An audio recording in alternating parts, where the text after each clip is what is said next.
Sua pagi di sana gas bisi Rodai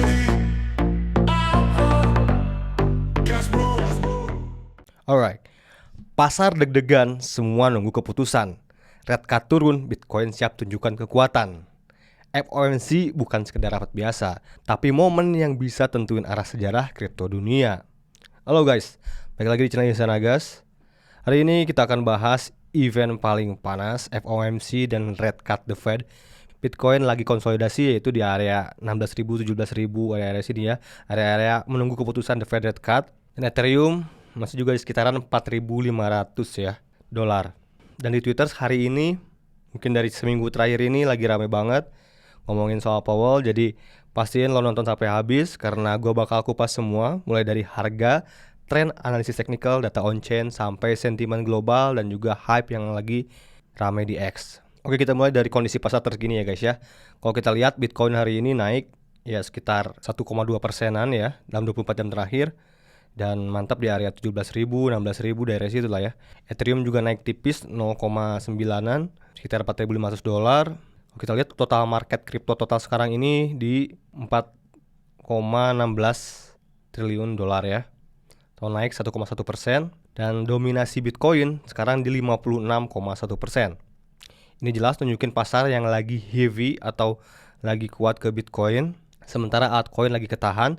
Kenapa? Karena jelang FOMC biasanya institusi lebih percaya taruh duit di Bitcoin lewat ETF juga. Bagian krusialnya Bitcoin ETF kemarin itu catat inflow guys, gede banget, yaitu sekitar 292 juta dolar. Terus juga Ethereum ETF juga justru malah outflow sekitar 62 juta dolar.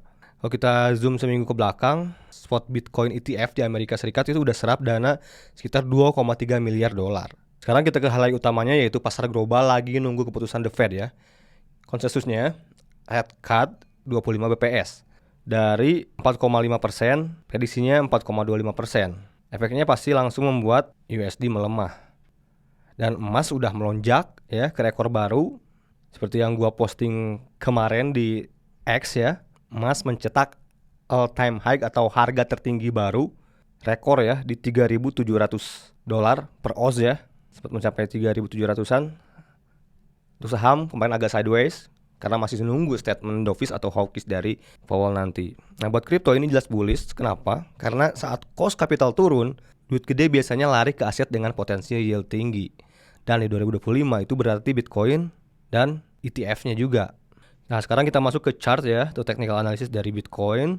Secara daily chart sebenarnya masih nunjukin arah yang positif ya. Di sini masih membentuk higher low, higher low ya. Tapi di sini belum melihat higher high selanjutnya.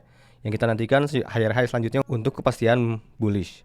Ya, dan kalau kita lihat juga di sini di RSI ini ya, RSI terpentok resistance ya yang berkali-kali menjadi tembok pergerakan Bitcoin. Apabila ini mampu break, ini bisa kelanjutan kenaikan lebih tinggi lagi guys ya.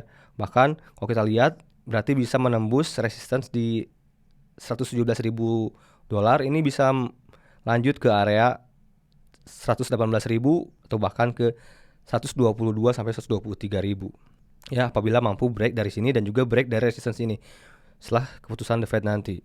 Tapi hati-hati guys ya. Pada saat ada news atau ada event itu biasanya kocokannya sangat kenceng banget.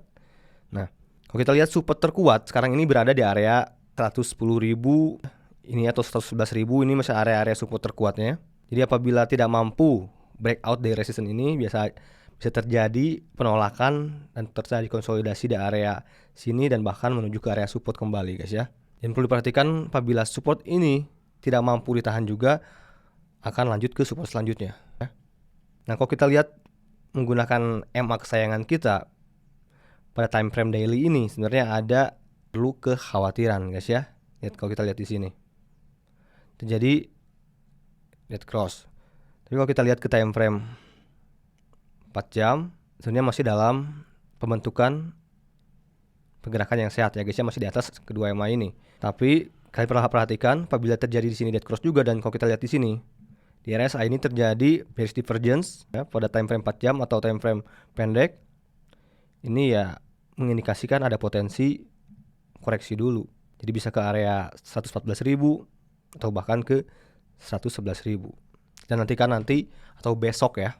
pastinya pergerakan akan liar ya. Kesimpulannya secara tren besar sebenarnya technical Bitcoin itu masih dalam tren bullish, tapi kita lagi di area resistance yang sangat-sangat penting. Semua mata nunggu ke hasil FOMC, jadi breakout bisa terjadi cepat banget. Jadi kalian harus benar-benar perhatikan sekali atau stay tune, pantau chart. Sedikit kita bahas Ethereum. Ether sekarang lagi sideways ya di area $4.500. Chartnya nunjukin ada support di area 4.200. Ini adalah support terkuatnya ya. Apabila konsolidasi di area sini dia tidak mampu bertahan, support selanjutnya dari ETH itu ada area 4.200. Nah, kalau kita lihat ke time frame daily, lihat EMA21 dan EMA50, sebenarnya Ethereum masih dalam pergerakan bullish ya guys ya, secara tren hariannya atau dalam tren menengah ya. Jadi kalau kita lihat ke time frame menengah, pendek menengah, Ethereum masih dalam area sideways dan bisa aja potensi juga mencari area oversold ya, atau terjadi konsolidasi dulu ke area support. Nah, sekarang kita masuk ke data yang nggak bisa dibohongin ya, itu on-chain. Exchange outflow Bitcoin naik signifikan, banyak Bitcoin ditarik ke cold wallet. Ini berarti tanda akumulasi ya, berarti bukan jualan. Kalau kita lihat juga ke funding rates, ini terlihat masih netral ya, artinya market belum euforia berlebihan. Dan ya kesimpulannya dari on-chain itu bisa dibilang ya market masih sehat ya. Supply di exchange masih tipis, demand lewat ETF juga makin gede. Ini kombinasi bullish untuk jangka pendek menengah ya sebenarnya. Nah, banyak influencer kripto rame-rame bikin tweet ya tentang rate cut atau apabila pemotongan suku bunga bulan dimulai. Ada juga yang warning, sell the news. Jadi sebenarnya timeline itu penuh perdebatan ya. Menurut gua dari data cukup jelas nunjukin sejauh ini masih bullish ya sejauh ini ya. Tapi volatilitas bakal gila di 24 jam atau 48 jam ke depan guys ya. Dan ya siap-siap aja guys, siap-siap mental dan money management ya. Kayaknya bakal banyak ekor-ekor bertaburan ya guys ya. Oke guys, jadi 3 hal penting ya buat lo yang mau bawa pulang dari update hari ini, yaitu FOMC dan rate cut ini bukan cuma event makro tapi pemicu utama pergerakan kripto buat minggu ini ke depannya, buat minggu ini dan ke depannya. ETF flow untuk on-chain nunjukin institusi dan whales masih sehat ya, masih akumulasi. Itu juga masih bagus banget buat market sejauh ini untuk jangka menengah ke depan. Untuk sisi technical, tadi kalau kita lihat Bitcoin yang masih terhantam di area resistance 118.000 atau 117.000-an area situ. Kalau tembus ya sebenarnya ini bisa sangat bullish, bisa ke 125.000, 130.000 ya. Tapi kalau gagal balik ke area support lagi guys, yang tadi kita bahas 110.000-an, 120.000 ya. Strategi yang paling bijak yaitu jangan FOMO lah. Untuk sekarang ini tunggu konfirmasi dulu. Untuk 1 hari ke depan kita tunggu konfirmasi breakout atau retrace dulu baru entry ya. Jadi kalau ngerasa video ini ngebantu, jangan lupa like guys ya, share dan juga subscribe biar nggak ketinggalan video update-update harian gue yang terbaru. Karena gue akan mulai lagi bikin konten harian yang up to date. Oke? Komen di bawah menurut lo FOMC kali ini bakal bikin BTC seperti apa ya. Nanti bakal gue baca satu-satu komentarnya. Oke? Sampai ketemu di video gue selanjutnya. Salam cuan to the moon, gas bro, and peace!